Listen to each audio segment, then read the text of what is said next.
ওয়ামা খালাকতুল জিন্না ওয়াল ইনসা ইল্লা লিয়াবুদুন। মানুষ এবং জিন এই দুই দলকে বানাইছি একমাত্র আমার গোলামি করার জন্য। আর ওই মানুষগুলোই কিন্তু আল্লাহর নাফরমানি করি, জিন্নাতেরা আল্লাহর নাফরমানি করে। আল্লাহ রাব্বুল আলামিন তাই বলেন, কাইফা তাকফুরুনা বিল্লাহি ওয়া কুনতুম আমওয়াতান ফাআহইয়াকুম সুম্মা ইউমীতুকুম সুম্মা ইউহয়ীকুম সুম্মা ইলাইহি তুরজাউন।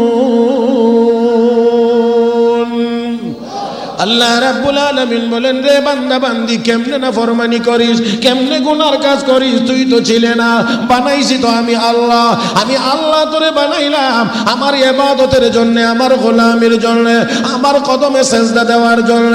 হে মুসলমান, যাদেরকে আল্লাহ এমন সুনির্দিষ্টভাবে ইবাদতের জন্য বানায় নাই, তারা কিন্তু আল্লাহর নাফরমানি করে না। ও মুসলমান, বালাম ইবনে বাউরার ঘটনা আল্লাহর নবীকে আল্লাহ বলেন, হাবিব আপনি আপনার উম্মতদেরকে ঘটনা শোনায়া দেন। এবার বালাম ইবনে বাউরা তাকায় দেখে জিহ্বাটা নাভি পর্যন্ত ঝুলে গিয়েছে, শ্বাস প্রশ্বাস স্বাভাবিক নাই, কুকুরের মতো হয়ে গিয়েছে। এবার সে আফসোস আর আক্ষেপ করে বলে, কদ যাহাবাত আন্নি দুনিয়া ওয়াল আখিরা, কদ যাহাবাত আন্নি দুনিয়া ওয়াল আখিরা, আমার দুনিয়াও শেষ, আমার আখিরাতও শারীকা লাহু। ونشهد أن سيدنا وسندنا وحبيبنا ومولانا محمدا عبده ورسوله الذي أرسله بالحق بشيرا ونذيرا وداعيا إلى الله بإذنه وسراجا منيرا. صلى الله تعالى عليه وعلى آله وأصحابه وبارك وسلم تسليما كثيرا. أما بعد فأعوذ بالله من الشيطان الرجيم. بسم الله الرحمن الرحيم. واتل عليهم نبأ الذي آتيناه آياتنا فانسلخ منها فأتبعه الشيطان فكان من الغاوين. ولو شئنا لرفعناه بها ولكنه أخلد إلى الأرض واتبع هواه فمثله كمثل الكلب إن تحمل عليه يلهث أو تتركه يلهث. ذلك مثل القوم الذين كذبوا بآياتنا فاقصص القصص لعلهم يتفكرون. قال رسول الله صلى الله عليه وسلم: حب الدنيا رأس كل خطيئة. صدق الله مولانا العظيم. وبلغنا رسوله النبي الأمي الكريم، ونحن على ذلك لمن الشاهدين والشاكرين، والحمد لله رب العالمين. اللهم صل على محمد وعلى آل محمد كما صليت على إبراهيم وعلى آل إبراهيم إنك حميد مجيد. اللهم بارك على محمد وعلى آل محمد كما باركت على إبراهيم وعلى آل إبراهيم إنك حميد مجيد. محترم মুসল্লিয়ান کرام, আল্লাহ রাব্বুল আলামিনের দরবারে শুকরিয়া আদায় করছি, যিনি আমাদেরকে দয়া করে, মায়া করে, মেহেরবানি করে পবিত্র জুমার দিনে জুমার নামাজ আদায়ের উদ্দেশ্যে মসজিদে আসার বসার তৌফিক দান করেছেন। শুকরিয়া আদায় করে নিচ্ছি, সবাই পড়ি আলহামদুলিল্লাহ। আল্লাহ রাব্বুল আলামিন আমাদেরকে দুনিয়াতে প্রেরণ করেছেন আল্লাহর ইবাদত করার জন্য, আল্লাহর গোলামি করার জন্য। দুনিয়াটা স্থায়ী বসবাসের জায়গা না, এটা চলার পথ। জন্মের পর থেকে নিয়ে আমরা শুধু চলতেছি। এক সেকেন্ড বা এক মুহূর্তের জন্যও আমরা কোথাও থেমে নাই। এক মুহূর্তের জন্যও আমরা থেমে নাই। আমরা যাচ্ছি, চলছি, যাইতেছি, কবরের দিকে যাইতেছি। এই দুনিয়াতে যেহেতু আল্লাহ রাব্বুল আলামিন আমাকে আপনাকে প্রেরণ করেছেন আল্লাহর ইবাদতের জন্য, গোলামির জন্য, চলন্ত পথে আমরা আসি। এই চলার পথে তো চলতে গেলে কিছু না কিছু আসবাবপত্রের প্রয়োজন হয়। চলাফেরার জন্য, মুসাফিরের জন্যও তার কিছু কাপড় চোপড়, কিছু টাকা পয়সা, চলার জন্য যা যা প্রয়োজন সেইগুলোর দরকার হয়। তবে একজন মুসাফির, একজন পথিক, সে ততটুকু পরিমাণই সাথে নেয় যতটুকু পরিমাণ তার দরকার। এর চেয়ে বেশি কেউ বোঝা নিতে চায় না। কাপড় চোপড় অনেক থাকলেও সফরের হালতে সাধারণত কেউ সব কাপড় নিয়ে যায় না। ঘর ভরা খাবারের বস্তু থাকলেও চলার পথে সাধারণত কেউ এত অধিক পরিমাণ খাবার নিয়ে যায় না। হিসাব করে নেয় কতটা কাপড় হইলে চলে, বলে এতটা। কি পরিমাণ খাবার হইলে চলে, বলে এই পরিমাণ। তাহলে এতটুকু পরিমাণই নেয়। এর চেয়ে বেশি নিলে তার চলাফেরায় কষ্ট হবে, স্বাভাবিক চলাফেরা, স্বাভাবিক কাজকর্ম ব্যাহত হবে। তো দুনিয়াতে আমরা চলার পথে দুনিয়া ততটুকুই প্রয়োজন। চলার পথে আমাদের যতটুকু প্রয়োজন, এতটুকু পর্যন্ত, এতটুকু পরিমাণ যদি আমরা ঠিক করে চলতে পারি, সামনে আগাইতে পারি, তাহলে অবশ্যই দুনিয়া আমাদেরকে আল্লাহর ইবাদতের পথে বাধা হতে পারবে না। কিন্তু আমার নবী বলেন, হুব্বুদ দুনিয়া রাসু কুল্লি খাতিয়া, হুব্বুদ দুনিয়া রাসু কুল্লি খাতিয়া। নবী বলেন দুনিয়ার মহব্বত হলো সব গুনাহের মূল। যার কলবে দুনিয়ার মহব্বতের পরিমাণ যত বেশি, দুনিয়া কামাই করার ক্ষেত্রে তার অপরাধের পরিমাণ তত বেশি। যত বেশি মহব্বত হবে। এজন্য বিশ্ব নবী রাহমাতুল্লিল আলামিন নবী মুহাম্মদুর রাসূলুল্লাহ সাল্লাল্লাহু আলাইহি ওয়াসাল্লাম মুসলিম শরীফের হাদিসে ইরশাদ করেছেন, قال رسول الله صلى الله عليه وسلم الدنيا حلوة خضرة وإن الله مستخلفكم فيها فينظر كيف تعملون فاتقوا الدنيا واتقوا النساء فإن أول فتنة بني إسرائيل كانت في النساء أو كما قال عليه الصلاة والسلام। আল্লাহর নবী বলেন, উম্মত, দুনিয়া দেখতে বড় সুন্দর, দুনিয়া বড় সুমিষ্ট, সবুজ শ্যামল। মিষ্টি জিনিসের প্রতি সাধারণত মানুষের আকর্ষণ বেশি হয়। সবুজ শ্যামল বস্তু বা জায়গা দেখলে সেই জায়গাটার প্রতি মানুষের আকর্ষণ বেশি হয়। আল্লাহর নবী বলেন দুনিয়াটা দেখতে বড় সবুজ শ্যামল, চোখ জোড়া, আবার দুনিয়া বড় সুমিষ্ট। আর আল্লাহ রাব্বুল আলামিন এই দুনিয়াতেই তোমাদেরকে প্রেরণ করেন। ওয়া ইন্নাল্লাহা মুস্তাখলিফুকুম ফিহা, এই দুনিয়াতেই আল্লাহ তোমাদেরকে প্রতিনিধি হিসেবে প্রেরণ করেছেন। অতঃপর তিনি দেখেন ফায়ানজুরু কাইফা তা'মালুন, তোমরা কি আমল করো। এই দুনিয়াতেই আল্লাহ ছেড়ে দিয়ে আল্লাহ দেখেন কে কি আমল করো, কে কি আমল করো, কে কি আমল করো। মুহতারাম হাজিরিন, হ্যাঁ, দুনিয়া যদি সাজানো না থাকে, দুনিয়া যদি সুন্দর না থাকে, তাহলে এই দুনিয়াতে এসে আল্লাহর ইবাদত করাটা যে পরীক্ষা, এই পরীক্ষাটা তো হয় না। সুন্দর সাজানো গোছানো থাকবে, আবার অপর দিক দিয়ে মালিক বলবেন এই দিকে বেশি যাওয়া যাবে না, প্রয়োজন মাফিক যাইতে হবে, এই দিকে বেশি তাকানো যাবে না, প্রয়োজন মাফিক তাকাইতে হবে। আর মালিকের কথা শুনে ততটুকুর ভিতরে যারা জীবন যাপন করে, ইবাদত বন্দেগীর ভিতরে দিন পার করে, আল্লাহ রাব্বুল আলামিনের দরবারে ওই লোকটার মর্যাদা ফেরেশতার চাইতেও বেশি হয়ে যায়। কার চাইতে বেশি? ফেরেশতার চাইতেও বেশি। কারণ ফেরেশতাকে পিছন দিক দিয়ে টানবার কেউ নেই। ফেরেশতাকে পিছন দিক দিয়ে টানার কেউ নাই, আমাদের পিছনে টানবার অনেক আছে। পেটে খিদা লাগে তো খিদায় পিছনে টানে আমাদেরকে। পিছনে টানে মানে কি, খিদায় বলে তোমাকে কিছু খাইতে হবে, খাইতে হলে তারপরে এই খাদ্যদ্রব্য নিতে গেলে এই কথা বলে যে তোমাকে টাকা দিতে হবে, টাকায় বলে তোমাকে উপার্জন করতে হবে, তাহলে আমাদেরকে টানে।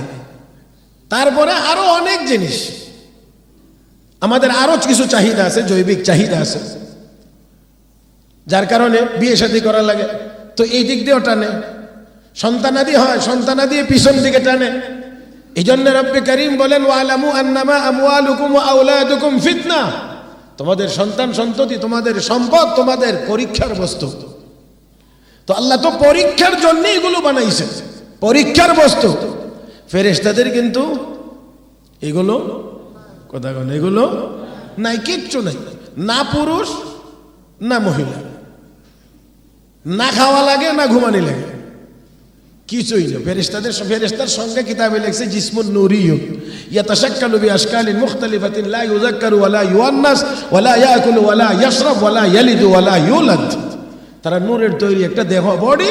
তারা পুরুষও না মহিলাও না, খায়ও না পানও করে না, বিয়ে শাদীও করে না, তারা জন্ম দেয়ও না জন্ম নেয়ও না। তো এমন ব্যক্তির জন্য ইবাদত হোক যেটা বলো এটা করা তো কোনো বিষয় না, খাইতে হয় না, ঘুমাইতে হয় না, ছেলে মেয়ের জন্ম দেওয়া লাগে না, জন্ম নেওয়া লাগে না, পুরুষও না মহিলাও না। তো আল্লাহ বলছেন দাঁড়ায়া সুবহানাল্লাহ পড়তে থাক, তোর জন্য দাঁড়ায় সুবহানাল্লাহ পড়া ছাড়া আর আছে কি? কথা কয় না, বুঝেন নাই মনে হয়। আর আছেটা কি? আল্লাহ বলছেন দাঁড়ায়া সুবহানাল্লাহ পড়তে থাকো, তো দাঁড়ায়া পড়তে আছে। তো আর একদল ফেরেশতাকে বলছে তোরা রুকুতে গিয়ে সুবহানাল্লাহ পড়, তো এটা রুকুতে গিয়ে সুবহানাল্লাহ পড়তে আছে। দাঁড়ানোটি কিয়ামত পর্যন্ত দাঁড়ানো, রুকুওয়ালাটা কিয়ামত পর্যন্ত রুকু। আর একদলকে বলছে সেজদায় গিয়ে সুবহানাল্লাহ পড়, তো সেজদায় পড়ে আছে কিয়ামত পর্যন্ত। একদলকে বলছে বসে বসে সুবহানাল্লাহ পড়তে থাক, তো ফেরেশতারা কিয়ামত পর্যন্ত সুবহানাল্লাহ পড়তেই থাকবে। একদল দাঁড়ানো, একদল রুকু, একদল বসা, একদল সেজদা। আল্লাহ কয় বান্দা বান্দি তোরা তো পিছন দিক দিয়ে টানে, কয় না তোরারে পিছনে টানে, অনেক কিছু টানে টানে, এই টান ফিরাইয়া তোরা দৌড় মসজিদে আসা লাগে। এই জন্য চার দল ফেরেশতার ইবাদতের নমুনা তোদের নামাজের এক রাকাতের ভিতরে আমি আল্লাহ দিয়ে দিছি। এই জন্য আমরা নামাজের ভিতরে দাঁড়ানো আছে, রুকু আছে, সেজদা আছে, বোঝানে বসা আছে। কয় সুরত? 4 সুরত। ফেরেশতারাও 4 সুরতে ইবাদত করে। আল্লাহ কয় তোরা এত সময় কই? এদিক দিয়ে ছেলে কইব বে কে, হ্যাঁ এদিক দিয়ে বিবি হিসাব করবো বাজার দাও, কত কিছু। তো এত সময় তো তোদের নাই। এই জন্য সব ফেরেশতাদের আমলের নমুনা এক রাকাতের ভিতরে। আমি আপনাদেরকে এখানে আমার কথাটা সামনে এই জন্য, তারপরে এটা একটু স্মরণে রাখবার জন্য শুধু মাত্র বলছি।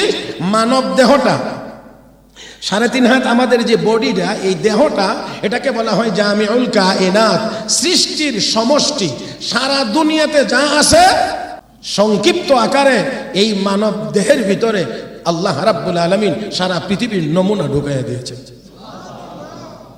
এটার নাম জামিউল কায়নাত, সৃষ্টির সমষ্টি। জি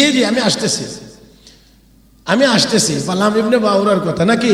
উটের পিঠে উঠছিল, উট বসে গেছে না, এই জায়গা পর্যন্তই তো ছিল। জি স্মরণ আছে, আমার স্মরণ আছে। আমি আসতেছি ইনশাআল্লাহ। এত ওয়াজের ভিতর দিয়েও আমার জুমার বয়ানটা স্মরণ রাখার চেষ্টা করি। আপনারা মনে করবেন না যে একেবারে চেষ্টা করি না, না হইলে ইমাম সাহেবের সহযোগিতা নেই, স্মরণ যদি না থাকে। মুহতারাম হাজিরিন, তো নামাজ হলো জামিউল কায়নাত, মানুষের দেহটা জামিউল কায়নাত। আর নামাজ হলো জামিউল ইবাদাত, সকল ইবাদতের সমষ্টি হলো নামাজ।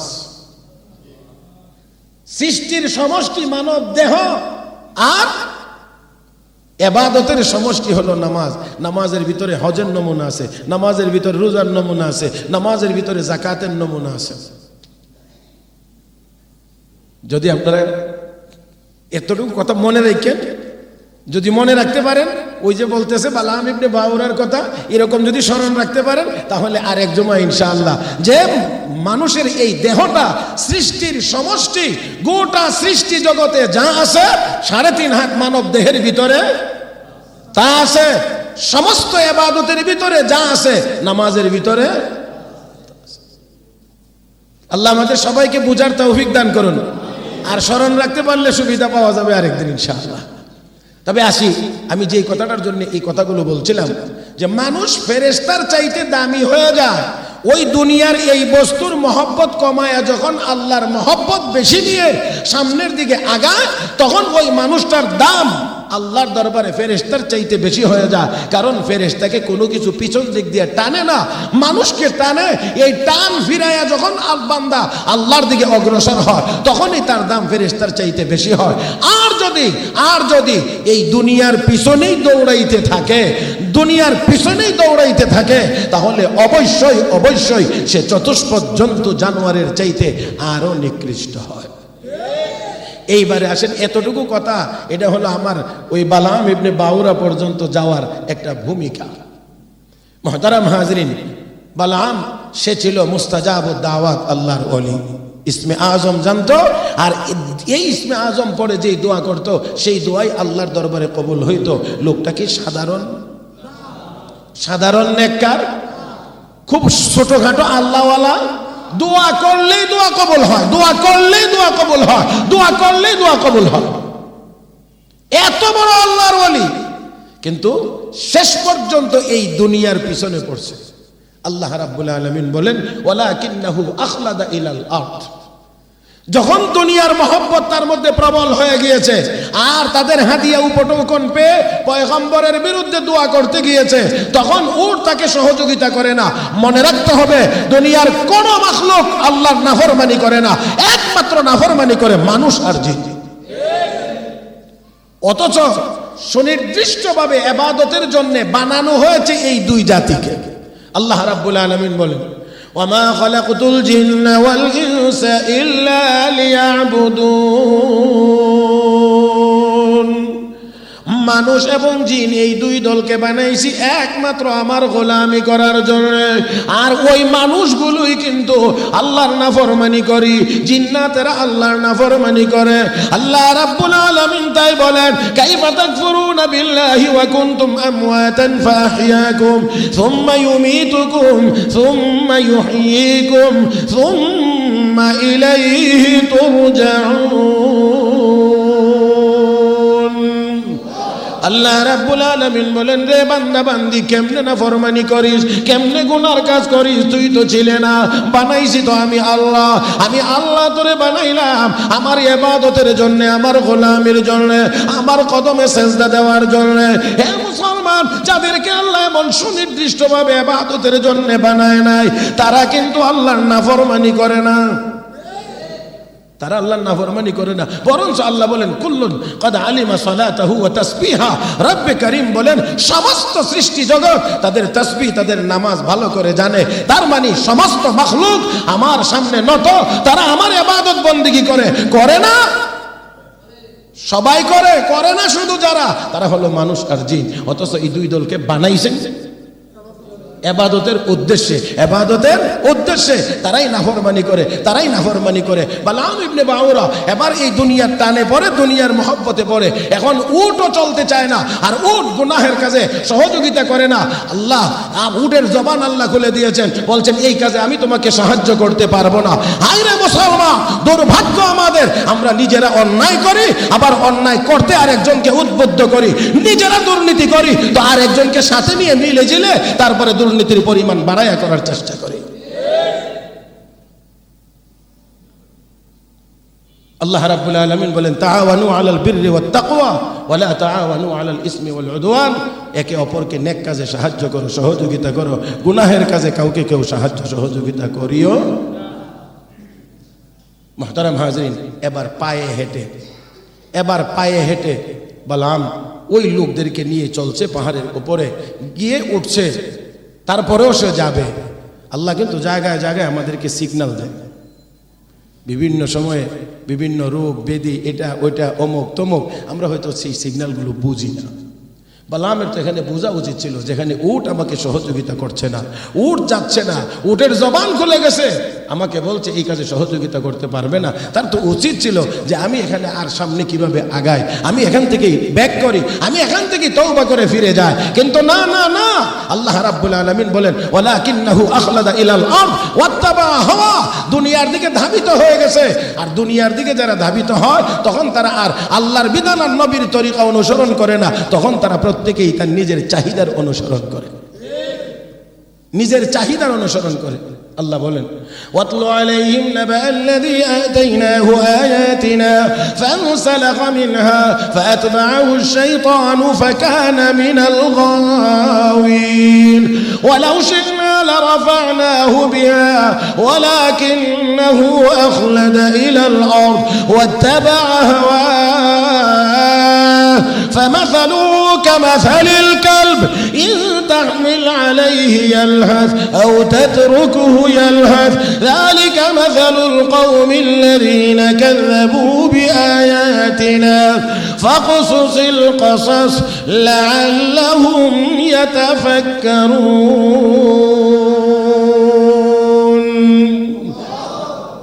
الله رب العالمين বলেন ولكنه أخلد إلى الأرض, সে দুনিয়ার দিকে ধাবিত হয়েছে, আমার সাথে যে সম্পর্কটা ছিল সেই সম্পর্কটা ছিন্ন করেছে,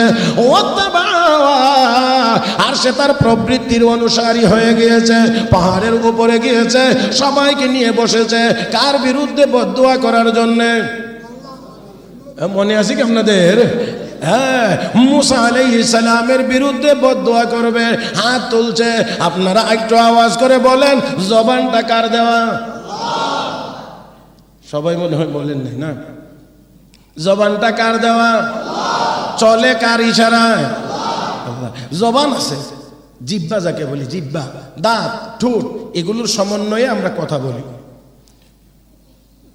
দাঁত, ঠোঁট, জিহ্বা তিনটার সমন্বয়ে কথা বলি। অনেক মানুষ আছে চেহারা বড় সুন্দর, বডিটা বড় সুন্দর, সাইজও মাশাআল্লাহ যথেষ্ট লম্বা, কিন্তু একটা কথাও বলতে পারে না। এমন মানুষ কি আপনারা কখনোই দেখেন নাই? অবশ্যই দেখেছেন, অবশ্যই দেখেছেন। তাহলে বোঝা গেল যে এই জবান নাড়ায়া কথা বলার যেই শক্তিটা, এটি হলো যন্ত্র বা মাধ্যম। কথা হয় জিহ্বা, দাঁত, ঠোঁটের মাধ্যমে, কিন্তু কথা বলতে পারা এটা আলাদা আরেকটা শক্তি। যন্ত্র থাকলেও বিকল থাকতে পারে, অচল থাকতে পারে। আমার আল্লাহ জিহ্বা দিয়েছেন, আমার আল্লাহ ঠোঁট দিয়েছেন, আমার আল্লাহ দাঁত দিয়েছেন, কিন্তু কথা বলার শক্তিটা আল্লাহ স্থগিত করে দিয়েছেন। মুহতারাম হাজির, জিহ্বার অনেক কাজ, দাঁতেরও আরো কাজ আছে, ঠোঁটেরও কাজ আছে, কিন্তু এর মধ্যে একটা হলো, একটা সাইড হলো, একটা হলো কথা বলার কাজ। মুহতারাম হাজিরিন, তো আল্লাহ রাব্বুল আলামিন এই জবান আমাকে আপনাকে আল্লাহ জবান দিয়েছেন, আল্লাহ জবান দিয়েছেন। একটু মেহেরবানি করে কথাটা খেয়াল করে বোঝার চেষ্টা করতে হবে। মায়ের গর্ভে আল্লাহ রাব্বুল আলামিন মায়ের নারের সাথে আমাদের কানেকশন করে দিয়ে খাবারের ব্যবস্থা করেছেন, কিন্তু কিতাবে লিখে আল্লাহ ওই খাবারটা মানুষের মুখ দিয়ে দেন নাই, আলাদা পাইপলাইন স্থাপন করে তাকে খাওয়ানোর ব্যবস্থা করেছেন। মুহতারাম হাজিরিন, তারপরেও মায়ের পেটে রব্বে কারীম এই জবানটাকে পবিত্র রেখেছেন, কারণ এই জবান দিয়ে মানুষ আল্লাহকে ডাকবে, এই জবান দিয়ে লা ইলাহা ইল্লাল্লাহ বলবে, এই জবান দিয়ে সুবহানাল্লাহ আলহামদুলিল্লাহ বলবে। এই জন্য মায়ের গর্ভেও আমার আল্লাহ জবানকে অপবিত্র হতে দেয় নাই। কিন্তু দুর্ভাগ্য, আমরা মুসলমান হওয়ার পরেও কেউ মদ, কেউ গাঁজা, কেউ ইয়াবা, কেউ বাবা খেয়ে খেয়ে আমরা সেই পবিত্র মুখটাকে অপবিত্র করতে আসি।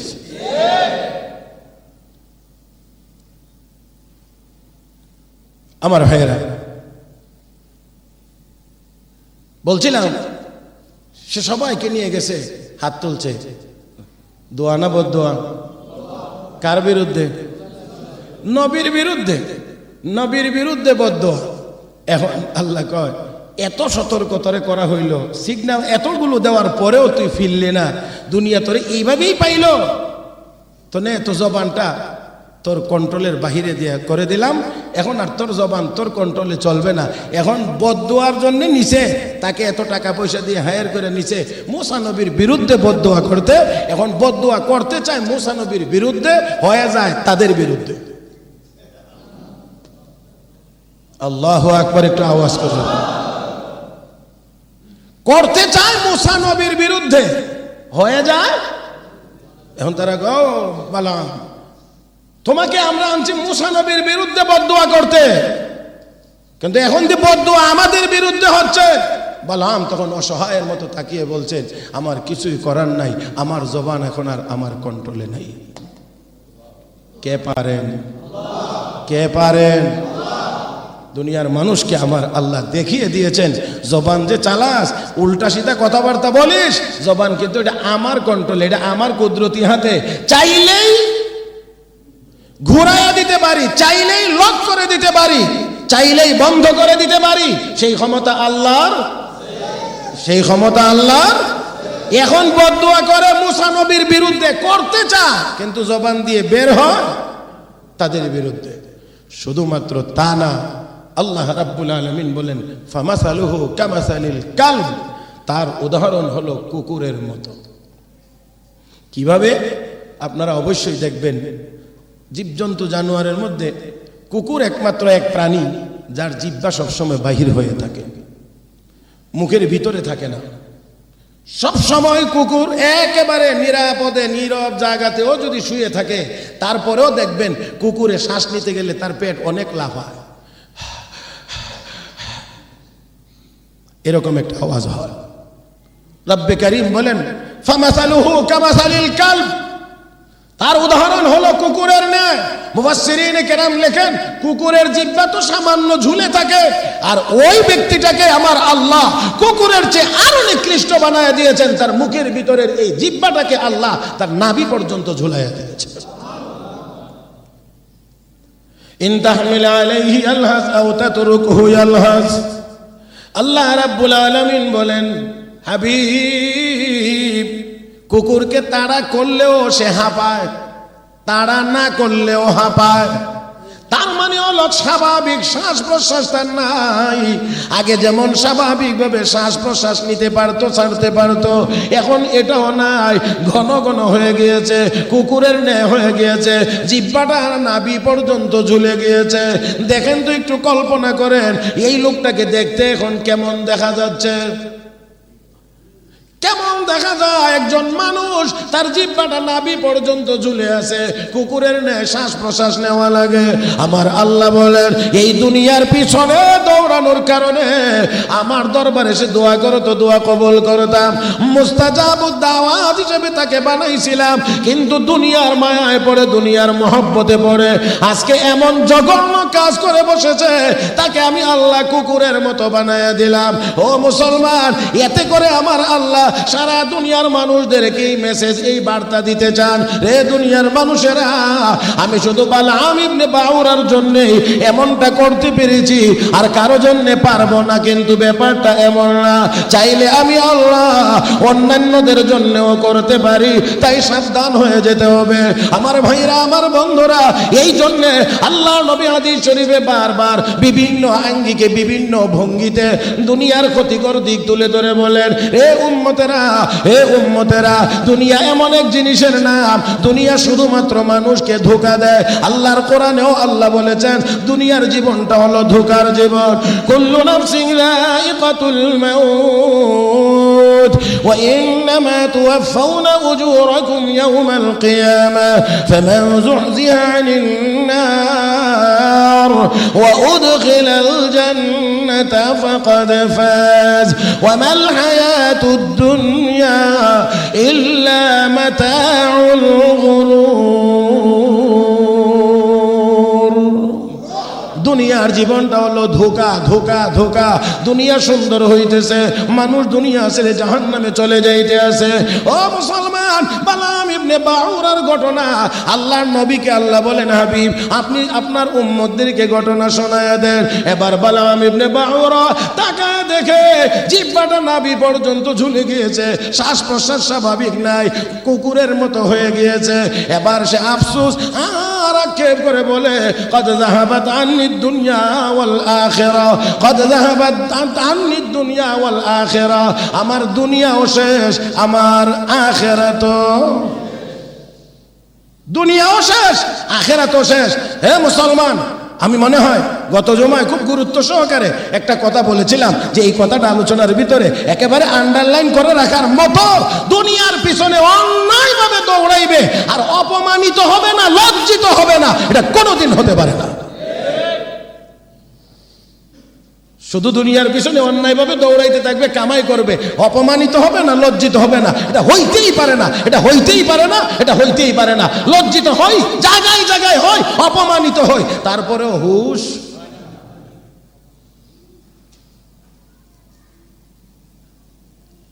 আল্লাহ আমাদের সবাইকে বুঝার তৌফিক দান করুন। মুহতারাম হাজিরিন, তার প্রতিক্রিয়া হলো কাদ যাহাবাত আন্নিদ দুনিয়া ওয়াল আখিরা, আমার তো দুনিয়াও শেষ, দুনিয়াও শেষ, আখিরাতও শেষ। মুহতারাম হাজিরিন, দুনিয়া এমন এক জিনিসের নাম, এই দুনিয়ার পিছনে পড়লে দুনিয়াও থাকে না, দুনিয়াও থাকে না, দুনিয়াও শেষ হয়ে যায়। আমাদের চোখের সামনে তো অনেক কিছুই আমরা দেখতেছি। যারা দুনিয়ার পিছনে অন্ধের মতো ছুটছে তারা তো আবার চুরের মতো পালাইতেও হয়েছে। তো আর কি রয়েছে জীবনে? আর কি আছে জীবনে? এর চেয়ে বড় অপমান আর কি হতে পারে? মুহতারাম হাজিরিন, সতর্ক হতে হবে, সতর্ক হতে হবে। দুনিয়া ততটুকু লাগবে যতটুকু, হ্যাঁ, তারপরে হালাল পথে যদি, তাহলে ইসলাম সেটাকে আল্লাহর নিয়ামত বলে ঘোষণা করেছে, যালিকা ফাদলুল্লাহ ইউতিহি মাইয়াশা। তবে আমার এই জীবনের ক্ষুদ্র অভিজ্ঞতার আলোকে বলতে পারি, যদি একজন মানুষ একেবারেই হালাল পথে চলার চেষ্টা করে তাহলে এত বেশি বড় হয়ে যাওয়ার তেমন সম্ভাবনা আমার জানা মতে দেখি না। কারণ আমাদের এক বড় ব্যক্তি বলেছিলেন, পরের ধন বা চরের ধন ছাড়া,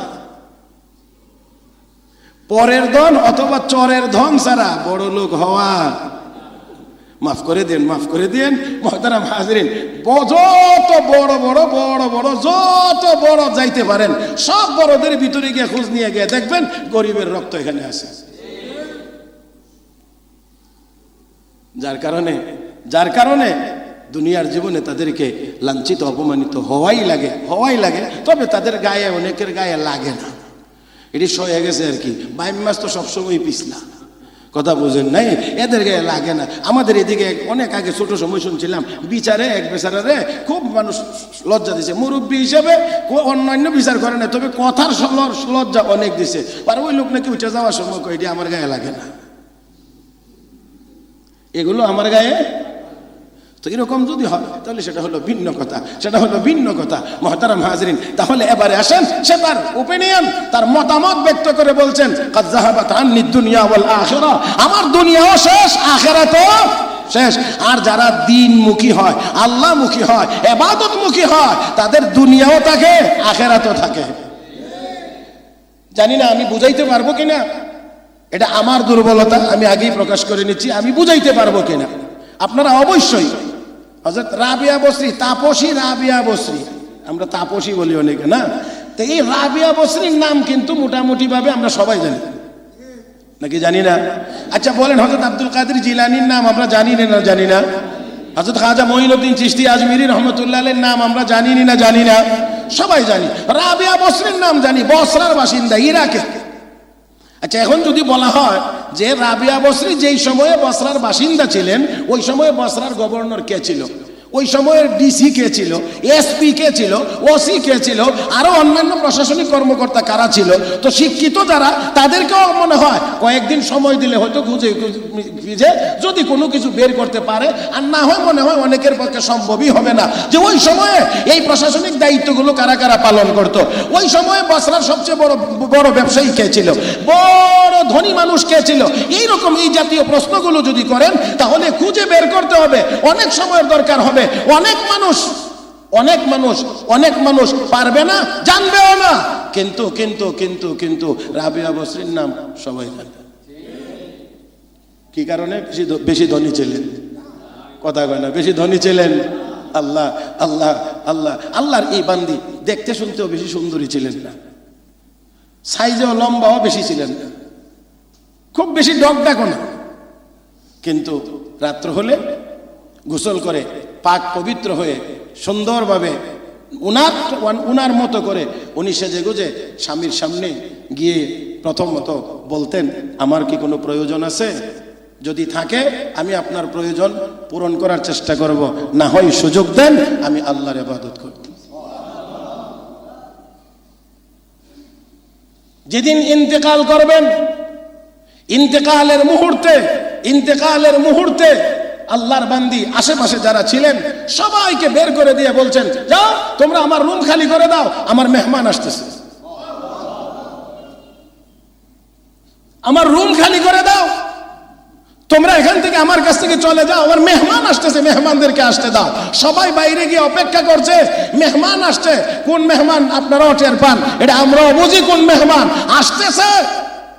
মেহমান এসেছেন আর ঘরের ভিতরে একটা কোরআনের একটি আয়াতের তেলাওয়াত শোনা যাচ্ছে, ইয়া আইয়াতুহান নাফসুল মুতমাইন্না ইরজিই ইলা রাব্বিকি রাদিয়াতাম মারদিয়া ফাদখুলি ফি ইবাদি ওয়াদখুলি জান্নাতি।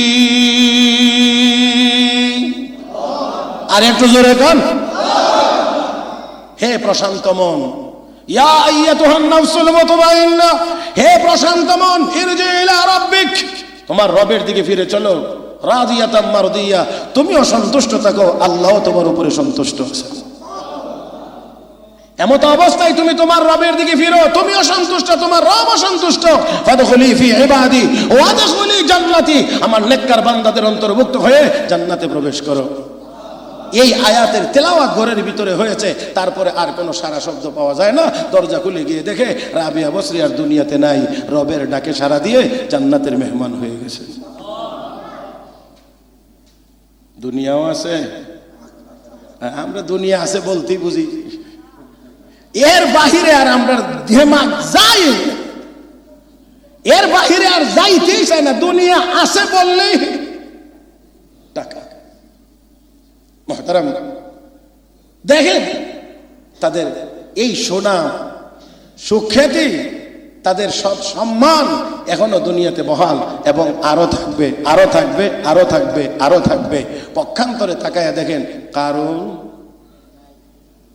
কারণ তো সবচেয়ে ধনী মানুষ ছিল না, ধনী মানুষ, কিন্তু কারুনের নাম কেউ উচ্চারণ করেন। শুধু তা না, ইন্না কারুনা কানা মিন কওমি মূসা, মূসা আলাইহিস সালাম যে বংশের, কারুন ছিল একই বংশের।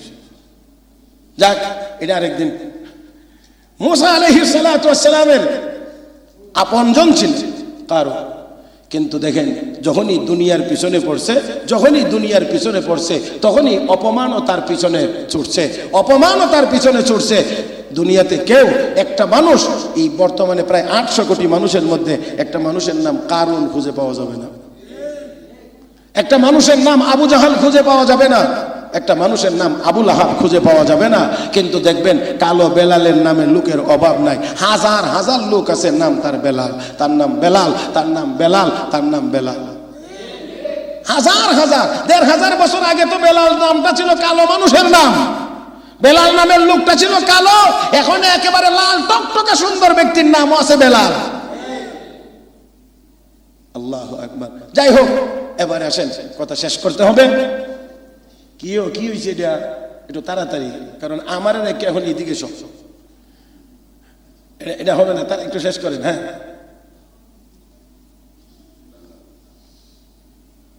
এখন তার বক্তব্য কি? আমার দুনিয়াও নাই আখেরাতেও নাই। তো দুনিয়াও নাই আখেরাতেও নাই, তারপরেও তো এই চিন্তা করা দরকার ছিল আর কত আগাইব। দেখি এখনো আল্লাহর কাছে কান্নাকাটি করেনি, আমি আবার ফেরত যাইতে পারি। তা না করে এখানে গিয়ে জালেম আরো বেশি অশৃঙ্খল হয়ে গেছে। এই বালাম এখানে গিয়ে আরো বেশি অশৃঙ্খল। এবার যে জঘন্য ফর্মুলা সে দিচ্ছে, এটা বলাটাও অনেকটা জটিল, তারপরেও বলতে হচ্ছে। সে তখন বলছে, আমার তো যেহেতু সব নাই, সব চলে গেছে, কিছুই নাই, দুনিয়াও নাই আখেরাতও নাই, তো আমি তোমাদেরকে একটা ফর্মুলা দেই, তোমরা বিজয়ী হতে পারবা। কি ফর্মুলা? ফর্মুলা হলো তোমাদের মধ্যে যত মেয়েরা সুন্দরী মেয়ে আছে সবগুলোকে এই বনি ইসরাইল সৈনিকদের সামনে নগ্ন করে ছেড়ে দাও।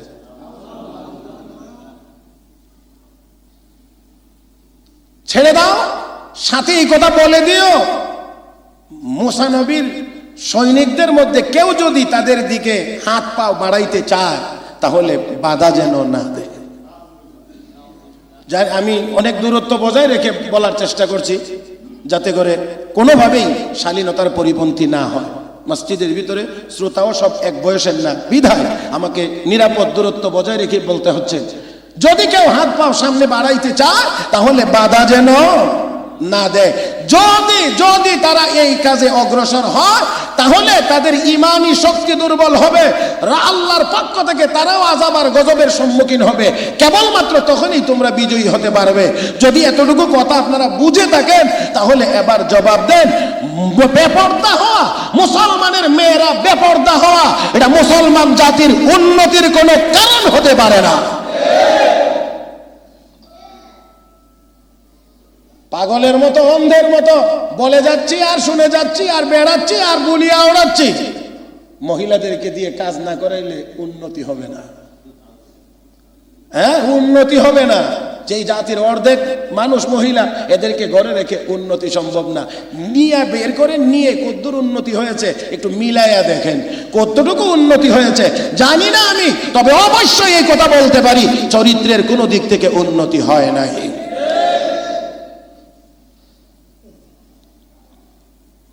কি হয় না হয় এটা আমার চেয়ে আপনারা ভালো জানেন, বলতে পারবেন।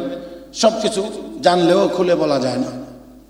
আমি আশা করি বাকিটা আপনারা যদি নিজেরা ইমানের কোনো চিন্তা ভাবনা থাকে, আখিরাতের কোনো চিন্তা ভাবনা থাকে, তাহলে অবশ্যই মিলাইলে আপনি পেয়ে যাবেন যে আসলে কদ্দুর লাভ হয়েছে, কদ্দুর ক্ষতি হয়েছে। মুহতারাম হাজরিন, যাই হোক, আসুন এবার এই জালেম, এই মারাত্মক এবং জঘন্য এই ফর্মুলা দিয়েছে আর বলে দিয়েছে যে যদি সামনে আগায় তারা যেন বাধা না দেয়। আর তারা তো দীর্ঘদিন যাবৎ বাড়ি ছাড়া, যেহেতু যুদ্ধের ময়দানে এসেছে তাহলে রণাঙ্গনে এসেছে, দীর্ঘদিন থেকে তারা বাড়ি ছাড়া, এমন একটা কিছু হওয়ার আশঙ্কা অবশ্যই আছে।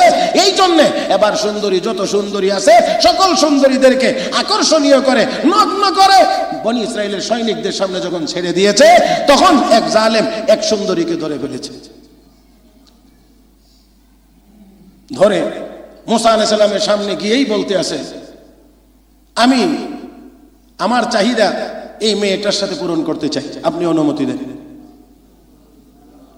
মুসা আলাইহিস সালাম পয়গম্বর, তিনি বললেন অসম্ভব, আমার দ্বারা অনুমতি দেওয়া যাবে না, আমি পারবো না অনুমতি দিতে, এখানে অনুমতি দেওয়ার কোনো সুযোগ নাই। এবার সে জালেম পয়গম্বরের চোখের সামনে বলে উঠছে, আপনি অনুমতি দিলেও আমি করব, না দিলেও করব, আমি আমার মনের চাহিদা পূরণ করব, আপনি বললেও না বললেও। এই কথা বলেই সে একটি নির্দিষ্ট জায়গাতে গিয়ে যখন এই খারাপ কাজ শুরু করে দিয়েছে, মুহূর্তের ভিতরে আল্লাহর পক্ষ থেকে মহামারী নাজিল হয়ে গিয়েছে। একজনের পাপের কারণে একদিনের ভিতরে 70,000 বনি ইসরাইলি মারা গেছে। একটু চিন্তা করেন, একটু মিলানোর চেষ্টা করেন, একজনের পাপের কারণে যদি 70,000 মানুষ একদিনের ভিতরে মারা যায়, এই পাপ কি পরিমাণ প্রতিদিন আমার দেশে হচ্ছে। আমাদের অবস্থা কি হওয়ার কথা ছিল, কিন্তু 1000 বছর আগে আমার কাছে মনে হয় যে আল্লাহর নবী যেন আমাদের এখনের হালতটা নবীর চোখের সামনে ছিল। আমার কাছে মনে হয় যে এইরকম দৃশ্যটা দেখে দেখে আমার নবী আল্লাহর কাছে দোয়া করেছেন, আল্লাহ পূর্বের যুগের উম্মতদেরকে তাদের পাপের কারণে যেমন বড় বড় আযাব আর গজব দিয়ে একসাথে ধ্বংস করে দিয়েছো, হে আল্লাহ আমার উম্মতের পাপের কারণে একসাথে আমার উম্মতকে এইভাবে ধ্বংস করে দিয়ে তুমি আমাকে অপমান করিও না। ওই 1500 বছর আগের আমার নবীর সেই অশ্রু ভিজা ওই দুয়ার বরকতে এখনো আমরা বেঁচে আছি। মুহতারাম হাজরিন, সর্বশেষ যারা এই কাজটা করেছিল, মুসা আলাইহিস সালামের নির্দেশে মুসা আলাইহিস সালামের এক সৈনিক গিয়ে তাদেরকে যখন হত্যা করেছে দুজনকে, এই কাজও বন্ধ হয়েছে, মহামারীও বন্ধ হয়েছে। এবার আমি যেই কথাটুকু আপনাদেরকে গত জুমায় এই জুমা মিলাইয়া বুঝাইতে চাইছিলাম, সেটা হলো মানুষ যখন শুধুমাত্র দুনিয়ার লোভে পড়ে দুনিয়ার পিছনে দৌড়াইতে থাকে, তখন এরকম ভয়ঙ্কর কাজও তার দ্বারাই সম্ভব হয়, আর না হয় সম্ভব হয় না। আজ পর্যন্ত আপনারা যত ইতিহাসের যত বড় বড় ষড়যন্ত্র দেখেন, যত ষড়যন্ত্র দেখেন, সব ষড়যন্ত্রের পিছনে গিয়েই দেখবেন যে কোটি কোটি টাকা অথবা গদি অথবা নারী অথবা মদ, এই জাতীয় বড় বড় লোভনীয় জিনিসের অফার দিয়ে দিয়েই মুসলমানদের ভিতরে গাদ্দার তৈরি করা হয়েছিল। মীর জাফরকে এমনই তো লোভ দেওয়া দেখানো হয়েছিল যে তাকে যদি সরাইয়া দেওয়া যায় পরবর্তীতে মসনদে তুমিই বসবা। তো এই জিনিসগুলোই তাই মনে রাখতে হবে আমরা মুসলমান। রব্বে করিম আয়াতে কারিমার শেষ অংশে গিয়ে বলেন ফাকসুসিল কাসাস, হে হাবিব ঘটনাটি আপনি তাদের সামনে বর্ণনা করেন, করলে কি হবে? লাআল্লাহুম ইয়াতাফাক্কারুন, তারা চিন্তা ভাবনা করবে। আমি কিন্তু একটি কথা বারবার বলি যে আমাদের চিন্তা ভাবনা করার সময় নাই, কিন্তু কোরআনে আল্লাহ বহু জায়গাতে বলেছে লাআল্লাহুম ইয়াতাফাক্কারুন, লাআল্লাকুম তাতাফাক্কারুন, তোমরা যেন চিন্তা ভাবনা করো। আজকে আমরা দুনিয়ার পিছনে কেমন করে চড়ছি, যত অশান্তি, যত মারামারি, কাটাকাটি, ঝগড়া, বিবাদ যা কিছু আছে সব কিছুর পিছনে এই টাকা পয়সা দুনিয়া দায়ী।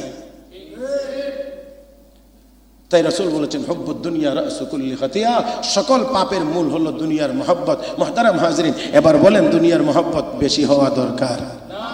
শেষ কথা হবে আলোচনার একেবারে শেষ কথা, দুনিয়ার মহব্বত বেশি হওয়া দরকার? কম হওয়া দরকার। এখন কম হবে কেমন করে? এই কমের কথাটা আমি আপনাদেরকে বলে দিয়ে আজকের আলোচনা শেষ করব। রাসূল আরবি সাল্লাল্লাহু আলাইহি ওয়াসাল্লাম বলেছেন মাঝে মাঝে কবর জিয়ারতে যাব। কোথায় বলেন না? কবর জিয়ারতে। আল্লাহ রাসূল বলেন ফাজুরুহা ফাইন্নাহা তুযাক্কিরুল মাউত, কবর জিয়ারতে তোমাকে মরণের কথা স্মরণ করিয়ে দিবে, ওয়া তুযাহিদু আনিদ দুনিয়া, তোমাকে দুনিয়ার মহব্বত থেকে ফিরিয়ে আনবে। কবরের পাশে গিয়ে একটু চিন্তা করেন, শিল্পপতি মাটির নিচে ঘুমিয়ে আছে, বাড়িওয়ালা ঘুমিয়ে আছে, আপনার বাবা ঘুমিয়ে আছে, আপনার দাদা ঘুমিয়ে আছে, তারাও একদিন বলতো এই বাড়িটা আমার, তারাও বলতো এই ঘরটা আমার, তারাও বলতো এই বিলাসবহুল গাড়িটা আমার। কিন্তু দেখা গেছে এখন আর আমার বলার সুযোগ। তাই নবী বলছেন, নবীর দেওয়া ফর্মুলাটা আমি আপনাদেরকে শোনায়া দিলাম। আর রাসূল বলেন বেশি বেশি করে মরণের কথা স্মরণ করো। কবর জিয়ারতে গেলেও মরণের কথা স্মরণ করাইয়া দিবে। আর নবী বলেন দৈনিক যদি কোনো মানুষ 20 বার মৌতের কথা স্মরণ করে, প্রস্তুতিমূলক ভাবে যে আমি মরতে হবে, কি করব, কি আমল করছি, কি আমল করা দরকার, এইরকম চিন্তা ভাবনা করে মৌতের কথা 20 বার যে ব্যক্তি স্মরণ করবে, বিশ্ব নবী বলেন ঘরের বিছানাতে শুয়েও যদি মারা যায় আল্লাহ রাব্বুল আলামিন তাকে শাহাদাতের মর্যাদা দান করবেন। আল্লাহ রাব্বুল আলামিন আমাদের সবাইকে কথাগুলো বুঝবার এবং আমল করবার তৌফিক দান করুন, আমিন। ওয়া আখিরু দাওয়ানা আনিল হামদুলিল্লাহি রাব্বিল আলামিন।